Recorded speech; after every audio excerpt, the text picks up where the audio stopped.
There's a very powerful picture portrayed in Ezekiel chapters 8 and 9, which is extraordinarily pertinent to the life of the church. Let me read portions of it. It came about in the 6th year, on the 5th day of the 6th month, as I was sitting in my house with the elders of Judah sitting before me, that the hand of the Lord God fell on me there. Then I looked, and behold, a likeness as the appearance of a man. From his loins and downward there was the appearance of fire, and from his loins and upwards the appearance of brightness, like the appearance of a glowing metal. And he stretched out in the form of a hand, and he caught me by a lock of my head, and the Spirit lifted me between the earth and the heaven, and he brought me to the visions of God, to Jerusalem, to the entrance of the north gate of the inner court, where the spirit of the idol of jealousy, which provokes to jealousy,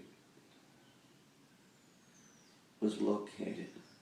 Well, what an incredible thing that God himself must take hold of the locks of the hair of a prophet and drag him to those positions where he can see what God sees. The great difficulty we're faced in the American church is we're not looking at things from God's perspective, but from our own. Things look a lot brighter and better from our angle than they do from God's. Now, God does not normally force anyone to see what he sees. He can, he did in the case of Ezekiel. He probably won't in our case. But we ought to have a heart for God that is so devout and so absolutely earnest that we desperately yearn to see what he sees. You know, you never do feel what God feels unless you see what he sees. And I fear that by and large the American church is feeling things are a whole lot better than they really are. And we're not going to have any drastic change of feelings until we begin to see things the way God sees them. Now, this is a lengthy passage, and it would be inappropriate to read it in its entirety. But in essence, what happens in chapter 8 is that, as I already stated, God drags Ezekiel by the locks of his hair to several portals where he is forced to see what God sees. He's drawn to the altar gate where the idol of jealousy is found, and he sees abominations that he had no idea existed. He's then dragged again to another portal, and once more he sees things that are shocking and grievous to him. And again, God drags him to yet another portal where once more he sees things that are utterly shocking. The church, from God's perspective, is a vastly more soiled and corrupted than we're willing to admit, and we can't admit it until we see it. If somehow we would earnestly vow before God to see things the way he sees them, we would undoubtedly change radically in our entire approach. In the 9th chapter, which I shall read in its entirety, the picture changes dramatically. Verse 1, "Then he cried out in my hearing with a loud voice, saying, 'Draw near, O executioners of the city, each with his destroying weapon in his hand. And behold, 6 men came from the direction of the upper gate, which faces north, each with his shattering weapon in his hand. And among them was a certain man clothed in linen, with a writing case at his loins. And they went in and stood before the bronze altar. Then the glory of the Lord God of Israel went up from the cherubim on which it had been to the threshold of the temple, and he called to the man clothed in linen, at whose loins was the writing case. And the Lord said to him, "Go through the midst of the city, even through the midst of Jerusalem, and put a mark on the forehead of the men who sigh and groan over all the abominations which are being committed in its midst." But to the others he said in my hearing, "Go throughout the city after him, strike, do not let your eyes have pity, and do not spare, utterly slay old men, young men, maidens, little children, women, but do not touch any man on whom is the mark, and you shall start from my sanctuary."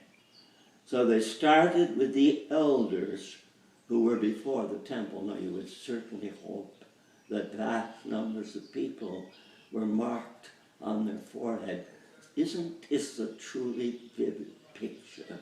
God is simply saying to the man with the writing pot on his loins, "You put a mark on the forehead of every person who sees what I see, who feels what I feel, who is moaning and groaning over the abominations of the land."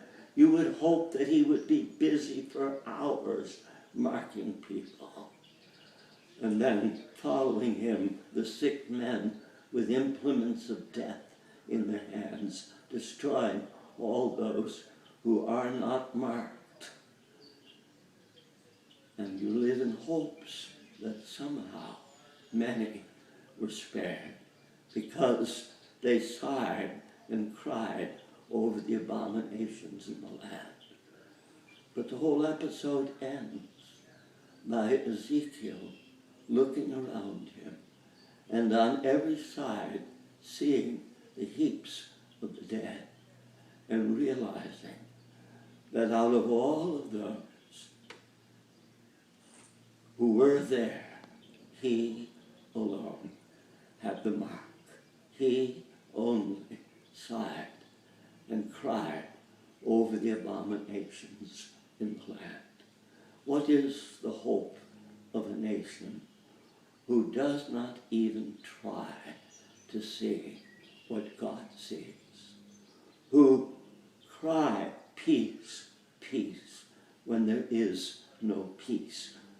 That pretends that all is well when God himself is on the verge of destroying the whole business.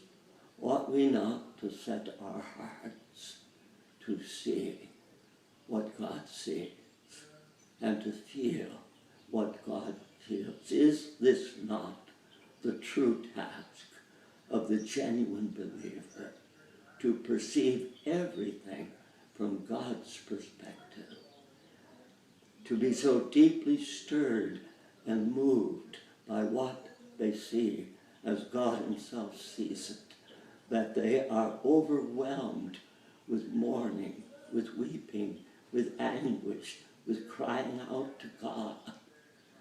And isn't it remarkable that even though it's late, and though there may be at the moment but a few who bear the mark of those who sigh and cry over the abominations in the land, it's not too late.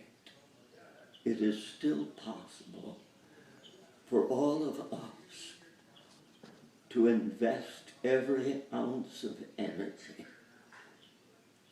every portion of zeal we possess in discovering for ourselves what is breaking the heart of God, and in weeping and in mourning and in seeking his grace and his blessing and his intervention until the whole of the nation is awakened to its plight and to its honest hearts and total zeal.